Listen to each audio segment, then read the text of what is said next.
इस तरह मौजूदा समय में बेरोजगारी चारों तरफ फैल रही है, वहीं गरीब आदमी गरीब होती जा रहा है, अमीर गरीब का जो बीच का दूरी है बहुत बढ़ती जा रही है। वहीं दूसरी तरफ अगर शिक्षा व्यवस्था को देखा जाए तो वहाँ भी भ्रष्टाचार, और स्वास्थ्य व्यवस्था को देखा जाए वो पूरी तरह से चरमरा चुकी है। जहाँ सरकारी अस्पतालों की तरफ जाते हैं तो वहाँ पूरी तरह से स्वास्थ्य व्यवस्था ठीक नहीं है, वहीं निजी अस्पतालों की तरफ जाते हैं तो एक बहुत बड़ी लूट दिखाई देती है। तो इसी को लेकर अब जिस तरह से अतुल प्रधान जी ने, विधायक हैं सरदना के, उन्होंने आमरण अनशन रखा है मेरठ में, उसको लेकर यहाँ पर सपा के जिला अध्यक्ष विपिन चौधरी जी हमारे साथ हैं, उनसे बात करेंगे। आपका बहुत बहुत स्वागत है। तो जिस तरह से आप यहाँ आए हैं, और क्या कहना चाहेंगे मौजूदा स्वास्थ्य व्यवस्था के बारे में? देखिए, मौजूदा स्वास्थ्य व्यवस्था तो बिल्कुल चरमरा चुकी है और भ्रष्टाचार का बोलबाला है। अगर बात करते हैं सरकारी हॉस्पिटलों की, तो जो मेडिकल कॉलेज है उसमें एडमिशन नहीं हो पाता पेशेंट्स का। जो हमारा डिस्ट्रिक्ट हॉस्पिटल है उसमें डॉक्टर्स की कमी है, पीएचसी में सुविधाएं नहीं है, सीएचसी का पता नहीं है। इन्हीं चीजों से त्रस्त होके जो आम जनमानुस है वो प्राइवेट हॉस्पिटल्स की तरफ जाता है, और जहाँ पे उससे खुली रोशनी में, दिन की रोशनी में लूट की जाती है।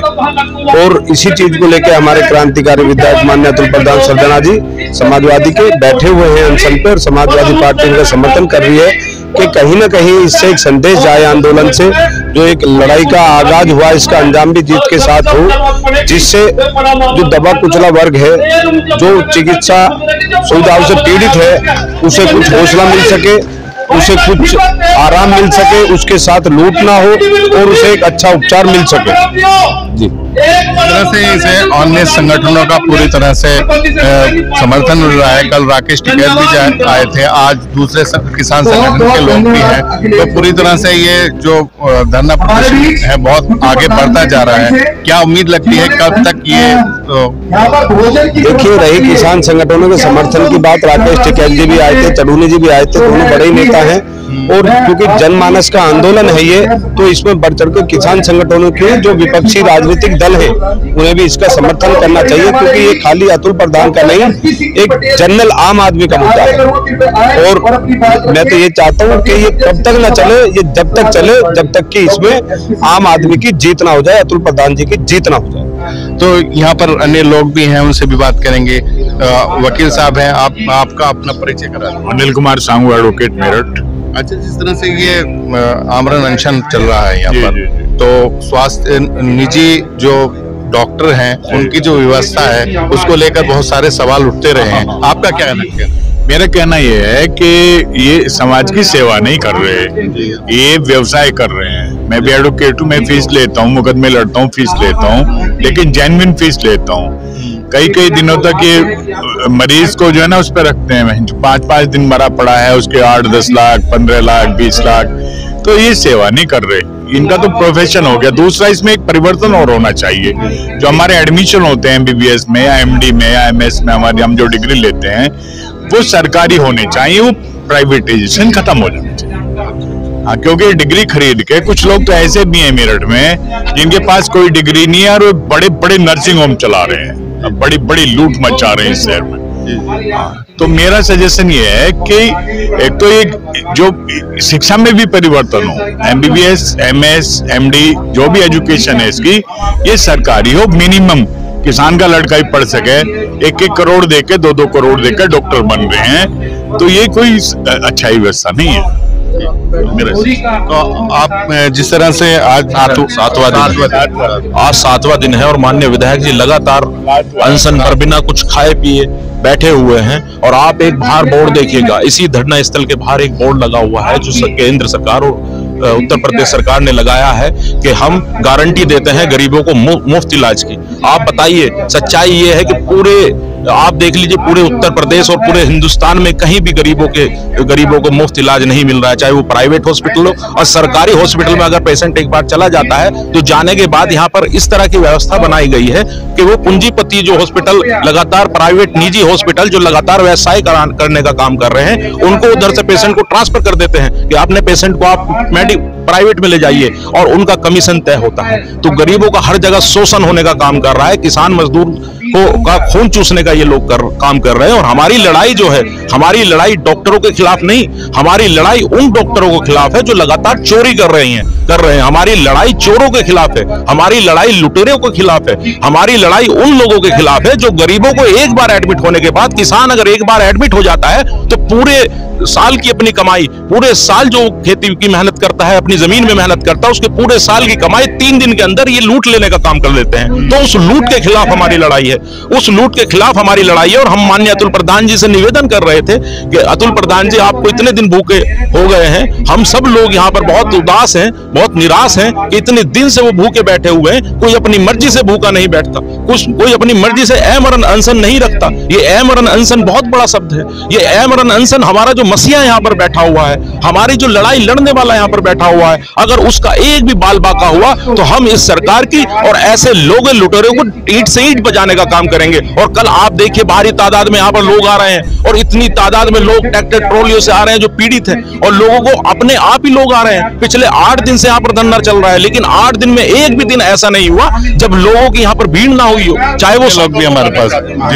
जी, जो नर्सिंग होम में जो मेडिसिन दी जाती हैं तो उसका एक साल्ट होता है, कि किस कंपनी का बना हुआ है, किस कंपनी ने ये दवाई बनाई है। वो बाहर जो 10 रुपए में मिल रही है, इनके यहाँ वो 1000 रुपए में मिल रही है। तो एक ये सजेशन है हमारा कि पेशेंट को ये राइट दें कि वो अपनी दवाई कहीं से भी खरीद ले, वो कंपलसरी ना करें कि नर्सिंग होम से ही लें, उसी नर्सिंग होम की हम दवाई लें, किसी भी स्टोर से लें, क्योंकि कई गुना दे रहे हैं, कई गुना। जो 10 रुपए की दवाई है उसको 1000 रुपए में भी देते हैं। जिस तरह से आप भी यहाँ पर क्या कहना चाहेंगे? तो मैं ये कहना चाहूंगा कि धरना प्रदर्शन कर रहे हैं हमारे अतुल भाई, ये सही कर रहे हैं, क्योंकि अस्पताल वालों ने काफी लूट मचा रखी। भाई साहब, मैं आपको एक बात बताऊं कि जब हॉस्पिटल में किसी हम मरीज को अपनी लेके जाते हैं और उसे आईसीयू में भर्ती कर देते हैं, तो उसके बाद में क्या होता है कि वहां से पर्चा, एक अनाउंसमेंट होता है कि जाके स्टोर पे से दवाई देख लो, खरीद लो। वहां पे क्या होता है, लिफाफा पैक मिलता है और वहाँ कमरों पे नंबर पड़े हुए हैं, तो हमें तो दवाई मिलेगी नहीं, सीधी रूम में दवाई जाती है। अब हमें क्या पता चलेगा इससे कि हमें मतलब कितनी दवाई हमें चाहिए थी, कितनी दवाई हमें लेनी चाहिए थी। हमें वहाँ सिर्फ पेमेंट करो, और फिर जब मरीज को हम वहाँ से लेके आते हैं तो हमें ये नहीं पता लगता, ना दवाई मिलती ना कुछ मिलती। वो जो दवाई होती है ना वो स्टोर पे चलेगी, और स्टोर से पूछो तो वहाँ चली गई। अब मान लिया, अभी मैंने अपने भाई को भर्ती कराया था, मेरे भाई की थोड़ी दिक्कत हो गई थी, बेटे को तो मैंने जो था इसमें कराया था वीमेंस में। अब वीमेंस में जब उन्हें हम रात में ले गए, उसे आईसीयू में भर्ती कर दिया। भर्ती करने के बाद में वही सिस्टम, मेडिकल से दवाई आ गई पैक पन्नी में, और वहां से फिर वापस आ गई। तो एक रात में एक मरीज, बुखार का भी मरीज होगा, कितने पैकेट पैरासीटामोल के खा लेगा? 2 पैकेट उन्होंने लिखे। जब हमने वहां से उसे वापस लिया तो हमें एक भी चीज दवाई नहीं मिली। क्या खा सकता है एक रात में एक मरीज पैरासीटामोल के 2 पत्ते? ये लूट मचा रखी है सर, और हम यहाँ से हटने वाले हैं नहीं। हाँ, आगे जब तक यहाँ पे समाज की जीत नहीं होगी, हमारी जीत नहीं होगी, अतुल प्रधान की जीत नहीं होगी, जब तक हटेंगे नहीं। मेरा नाम गुड्डू प्रधान है जी, गाँव पिछाई है, परीक्षा ब्लॉक से हूँ।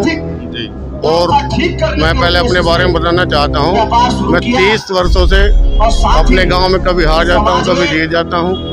अगर गांव का प्रधान किसी मरीज के इलाज के लिए तो वहाँ जाता है हॉस्पिटल में, वो इसका बिल थोड़ा कम कर दो, गरीब आदमी है, क्या ये किस संविधान में लिखा है कि भाई उसके खिलाफ मुकदमा लिखा जाए? 30 साल से तो मैंने कभी देखा नहीं।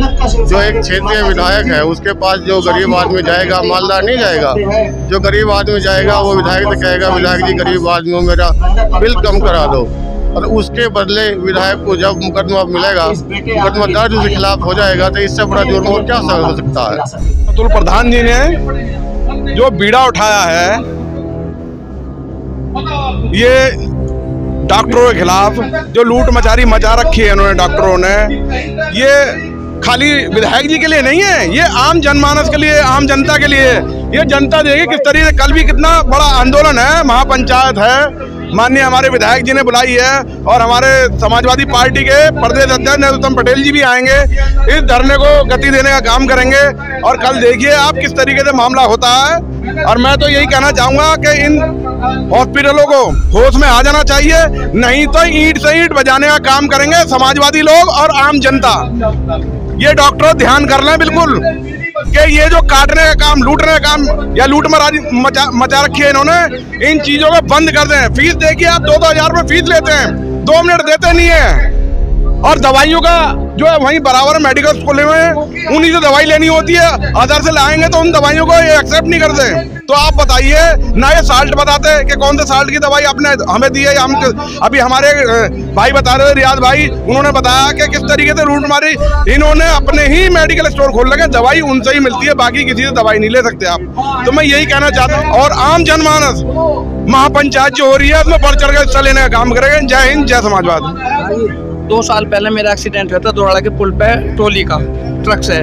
तो मेरी ट्रैक्टर के 3 हिस्से हो गए थे और मेरा पैर टूट गया था।